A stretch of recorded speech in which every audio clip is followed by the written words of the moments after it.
start of the 20 laps of the feature, and John Brown, the Newcastle driver in the Corvette, has taken up the running and looks the goods at this early stage. Brian Hogan, another Newcastle driver, is holding down second place.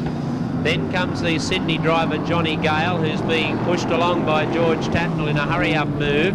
Don McEwen, the Newcastle driver, is the meat and the sandwich at the moment as Ralph Ranger tries to come through on the inside of Tatnell, and does so successfully too.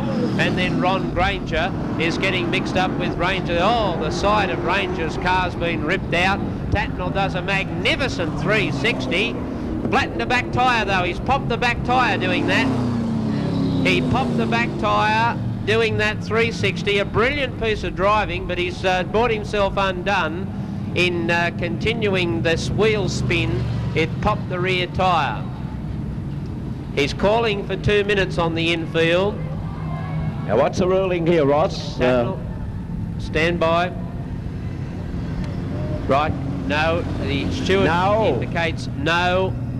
The yellow light is still on. He will not grant permission for a tyre change during a yellow light situation. Got to hand it to him though, that was magic. He did a complete 360, never even lost a breath. Popped the tyre. Granger came through on the inside of Ranger there. Granger and Ranger having a tussle, and look at Ralph Ranger's beautiful D&D body repair Monza. It looks rather ugly at the moment. Now, is that car number 11 or an equal side? The whole field is being cautioned. The whole field being cautioned. Ron Pine says there's more there than me. Give it to them too. Merv Wilson in the Ampol Thornton Mini says, well, I'll let these blokes go hammer and tong out front and I'll win this. Yeah, and why am I copying the caution? He'll keep popping around in his little Mini.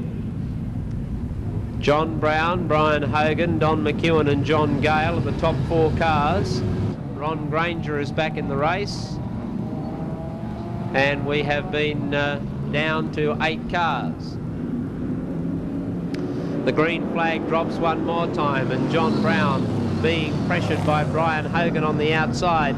Brian Hogan realises that he's got a good chance. He tried to come back down across Don McEwen there, but McEwen tried to hold him out. McEwen tried to hold him out, and the black flag's going out for McEwen. Yes, he looks like he's in trouble anyway. Don McEwen's out. Now the race leader is John Brown. What a hectic car race this has been. John Brown, Brian Hogan, Ralph Ranger, then Johnny Gale, followed by Ron Granger, and then Ron Pine and Merv Wilson. Let's look at the dice now for the minor placings. John Brown's out in the lead. Ralph Ranger's going round the outside here of Brian Hogan, and Ranger now goes up into second place. Brian Hogan, with half the car hanging off, is holding down third place and under pressure from Johnny Gale. Now I think the interest of this car race is going to be whether Ralph Ranger can run down John Brown up the front.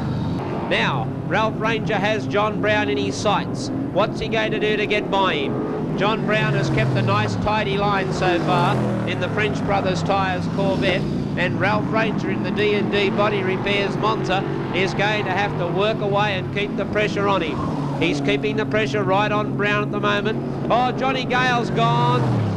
He clouded the fence. Ron Granger lost the track too. Caution on Ranger to keep himself clear. Here's a chance now. Brown drifted. Ranger's got him. Brown back at him. No, Brown just won't give in. Ranger has tried twice to pick him off down the back straight there, and he's been unable to do it. There's only 5 to go from here. Brown and Ranger, they've been like that all the way. Ranger has tried twice to get by him, but hasn't been able to do it so far. Here's Brown in trouble. Brown's gone, and Ranger to the lead in the feature. Ralph Ranger into the lead. Granger in second place with only a lap left to run. Ralph Ranger in the D&D Body Repair Monza is going to cap a very successful day. He won the Stars race, but now he comes home to take the checkered flag in the feature.